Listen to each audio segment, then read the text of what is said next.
नमस्कार दोस्तों, analogue communication lecture series में आप सबका बहुत स्वागत है। दोस्तों, इस वीडियो से मॉड्यूलेशन के बारे में इन डिटेल डिस्कस करना स्टार्ट करेंगे। तो सबसे पहले मॉड्यूलेशन को समझने के लिए आपको कुछ बेसिक टर्म्स समझनी होंगी। जैसे पहला है M of T. M of T मैं मैसेज सिग्नल को कहूँगा, यानी आपके पास जो इन्फॉर्मेशन है वो इन्फॉर्मेशन ट्रांसड्यूसर्स की हेल्प से इलेक्ट्रिकल सिग्नल्स में कन्वर्ट हो जाती हैं। उन इलेक्ट्रिकल सिग्नल्स को हम मैसेज सिग्नल कहते हैं और इनमें हमारी इन्फॉर्मेशन छुपी होती है in terms of electrical form. इन एम ऑफ टी सिग्नल्स को हम मॉड्यूलेटिंग सिग्नल भी कहते हैं या बेस बैंड सिग्नल भी कहते हैं। तो ये टर्म आपको क्लियर होना चाहिए। दूसरे टाइप का सिग्नल जो इंट्रोड्यूस होगा वो C of T. C of T signal जो है वो करियर सिग्नल होगा। आमतौर पे इसको हाई फ्रीक्वेंसी सिग्नल भी कह देते हैं। इन सिग्नल्स की frequency as compare to modulating signal बहुत ज़्यादा होती है। तो मैं अगर कहूँ frequency of carrier wave is very high as compare to the frequency of modulating signal. अब मॉड्यूलेशन होता क्या है, इसकी ज़रूरत क्या है, इसको मैं इस सिंपल से एग्जांपल से एक्सप्लेन करना चाहता हूँ। मान लीजिए आपकी कोई इन्फॉर्मेशन ए के पास है और ये जो ए है इसकी पोजीशन दिल्ली में है। अब ये इन्फॉर्मेशन उसे बी को पहुँचानी है जो कि वो हरियाणा में सिचुएटेड है। ठीक है, तो जो ए है ये इन्फॉर्मेशन अगर वो पैदल अप्रोच करेगा हरियाणा को तो उसको टाइम लग जाएगा। ठीक है, तो ये जो कम्युनिकेशन है ये काफ़ी स्लो कम्युनिकेशन होगा। दूसरा जो अल्टरनेट है वो क्या है कि अगर मैं इस ए इन्फॉर्मेशन सोर्स को किसी कार में बिठा देता हूँ और उसके बाद इसको इसके डेस्टिनेशन एंड तक भेजने की कोशिश करूँ तो दिल्ली से Haryana with help of this car ये इन्फॉर्मेशन काफ़ी कम टाइम में वहाँ तक पहुँच जाएगी। ठीक है, तो पहले एग्जाम्पल में हो सकता है आपको कुछ दिन लग जाएं और दूसरे विद हेल्प ऑफ कार हो सकता है कुछ ही घंटों में आप उस इंफॉर्मेशन को डेस्टिनेशन एंड बी तक डिलीवर कर दें। तो ठीक इसी तरीके से मॉड्यूलेशन का कम्युनिकेशन सिस्टम में यूज़ है। Modulation is fundamental requirement of communication system. वो कैसे? मॉड्यूलेशन की हेल्प से जो हमारे मॉड्यूलेटिंग सिग्नल या मैसेज सिग्नल है उनको हाई फ्रीक्वेंसीज में कन्वर्ट कर लिया जाता है और वो हाई फ्रीक्वेंसी बहुत फास्ट तरीके से प्रोसेस होती हैं जिससे ओवरऑल कम्युनिकेशन काफ़ी फास्ट हो जाती है। तो it is used to develop fast transmission of the signal. It helps to replace wired communication channel to free space medium. ये काफ़ी इंपॉर्टेंट पॉइंट है, इस पे हम यहाँ पे पूरा फोकस करेंगे। पॉइंट ये कहता है कि मॉड्यूलेशन की हेल्प से अगर आपने कम्युनिकेशन चैनल वायर्ड रखा हुआ है तो वो wired communication channel free space medium में कन्वर्ट हो सकता है। और अगर हमारा channel free space medium channel है तो कम्युनिकेशन चैनल की कॉस्ट हम फ्री कर देंगे, क्योंकि फ्री स्पेस तो हम सबके लिए अवेलेबल है। हमारा जो एनवायरनमेंट है क्या मैं उसी को कम्युनिकेशन चैनल बना दूं तो ये हम सबके लिए बहुत अच्छा होगा, जिससे कम्युनिकेशन सिस्टम काफ़ी चीप होगा, इनएक्सपेंसिव होगा। अब वो कैसे होगा? अगर किसी भी कम्युनिकेशन सिस्टम में आपका फ्री स्पेस एक मीडियम है, कम्युनिकेशन चैनल है, तो डेफिनेटली वहाँ पे एंटीना लगे होते हैं। ट्रांसमीटर में एंटीना कनेक्टेड है। एंटीना में अगर हम बहुत हाई फ्रीक्वेंसी के सिग्नल देंगे तो एंटीना उन सिग्नल्स को रेडिएशंस की फॉर्म में फ्री स्पेस में रेडिएट करेगा। ठीक है, लेकिन अगर मेरे जो सिग्नल हैं उनकी फ्रीक्वेंसी कम हो तो कम फ्रीक्वेंसीज को रेडिएट करने के लिए एंटीना की डायमेंशन बहुत बड़ी होगी।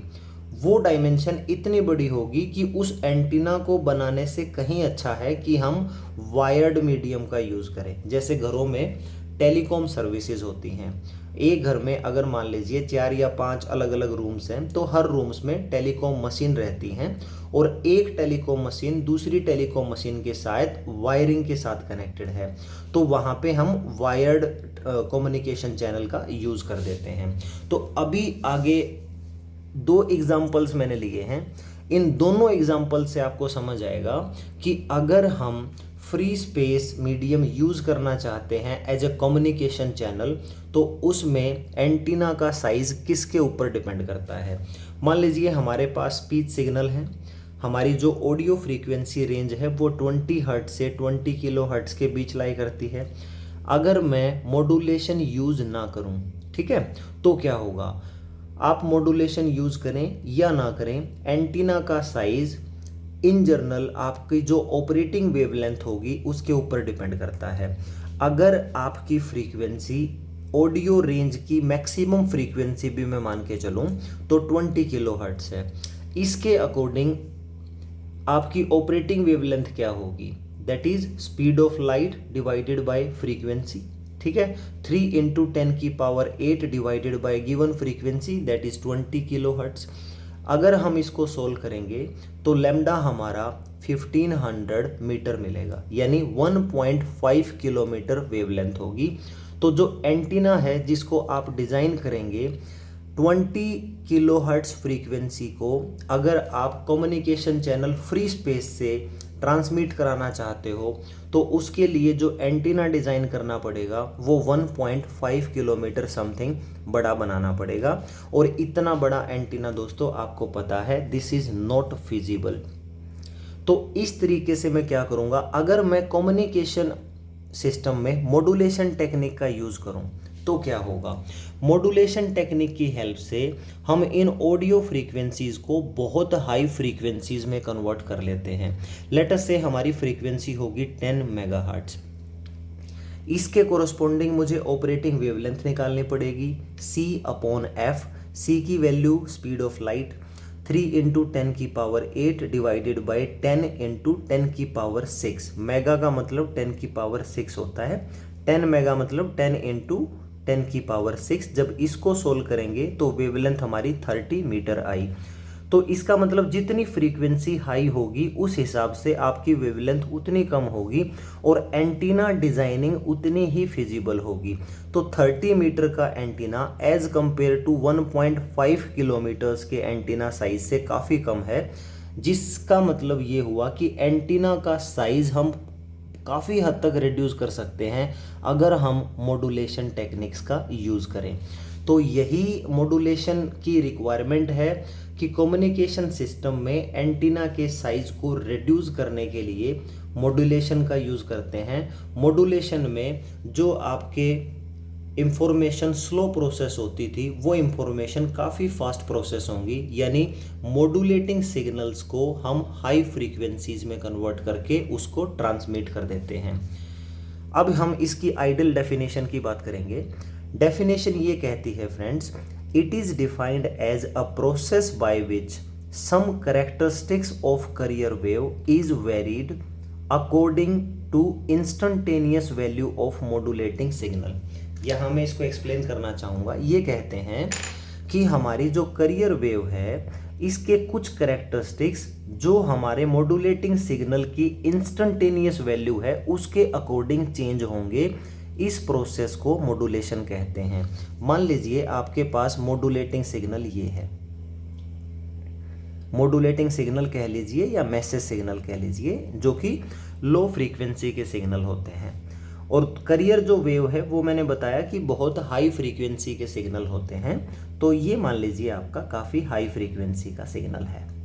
इन सिग्नल्स का जो एम्पलीट्यूड्स है वो एक पर्टिकुलर लिमिट्स में ही वेरी करता है, ना उससे ज़्यादा होगा ना उससे कम होगा। इस टाइप से लेटर से ये आपका C/T है और ये आपका M/T है। ये कहता है कि अगर कैरियर वेव का एम्पलीट्यूड इस मॉड्यूलेटिंग सिग्नल के एम्पलीट्यूड्स के ऊपर डिपेंड करता है या इसके एम्पलीट्यूड के अकॉर्डिंग वेरी करता है तो फिर ये मॉड्यूलेशन एम्पलीट्यूड मॉड्यूलेशन कहलाएगा। Some characteristics of carrier wave, किसी भी वेव की दोस्तों 3 ही कैरेक्टरिस्टिक्स होती हैं, उसका कोई एम्पलीट्यूड होगा, उसका कोई फ्रीक्वेंसी होगा और उसका कोई फेज होगा। अगर कैरियर वेव का एम्पलीट्यूड चेंज होता है with respect to instantaneous value of this modulating signal तो वो एम्पलीट्यूड मॉड्यूलेशन हुआ। अगर करियर वेव की frequency with respect to instantaneous value of modulating signal के अकॉर्डिंग चेंज होती है तो वो आपका फ्रीक्वेंसी मॉड्यूलेशन हुआ। सिमिलरली आपका फेज मॉड्यूलेशन होगा। तो इस तरीके से मैंने यहाँ पे एक्सप्लेन किया है कि modulation with help of basic example क्या अंडरस्टैंडिंग है, मॉड्यूलेशन के कुछ की पॉइंट्स। मॉड्यूलेशन हमारा एंटीना डिज़ाइनिंग में बहुत यूज़फुल है। अगर हम एंटीना को स्मॉल साइज रखना चाहते हैं तो हमारी जो स्मॉल फ्रीक्वेंसीज़ के मॉड्यूलेटिंग सिग्नल हैं उनको हम हाई फ्रीक्वेंसीज़ में कन्वर्ट करें, तभी आपके कम्युनिकेशन सिस्टम के डिज़ाइंड एंटीना कम साइज़ के रखे जा सकते हैं, राइट।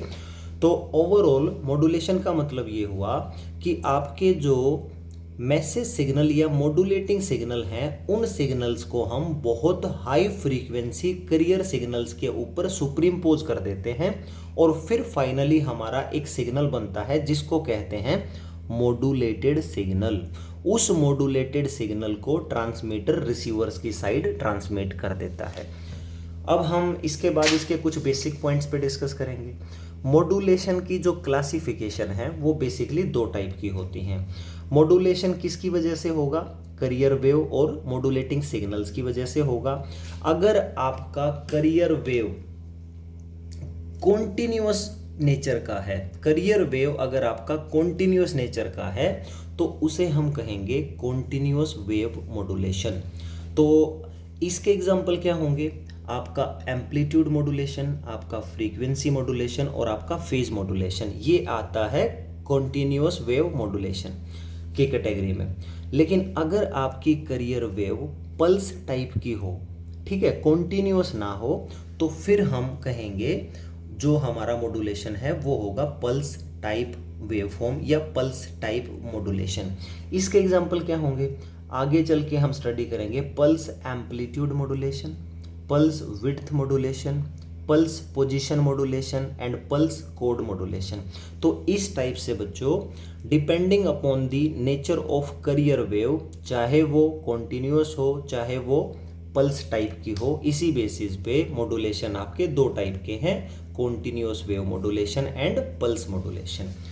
हमारा जो एम्पलीट्यूड मॉड्यूलेशन है और जो एंगल मॉड्यूलेशन है, आपको पता है कि एंगल मॉड्यूलेशन में दो टेक्निक होंगी, एक होगा आपका फ्रीक्वेंसी मॉड्यूलेशन, दूसरा होगा हमारा फेज मॉड्यूलेशन। क्योंकि एंगल क्या होता है, यहाँ ध्यान दीजिए, एंगल होता है phi that is equal to omega into T, right. तो या तो फेज चेंज हो, थीटा में चेंज होगा तो फेज मॉड्यूलेशन, फ्रीक्वेंसी में चेंज होगा तो फ्रीक्वेंसी मॉड्यूलेशन। ये जो एम्पलीट्यूड और एंगल मॉड्यूलेशंस हैं, बेसिकली ये जो दो फैमिलीज हैं, ये किसके अंडर आएंगी? ये आएंगी आपकी कॉन्टिन्यूअस वेव मॉड्यूलेशन सिस्टम के अंडर। तो आई होप दोस्तों आपको मॉड्यूलेशन और उसकी नीड और उसकी डेफिनेशन सारी अच्छे से समझ आ चुकी होगी।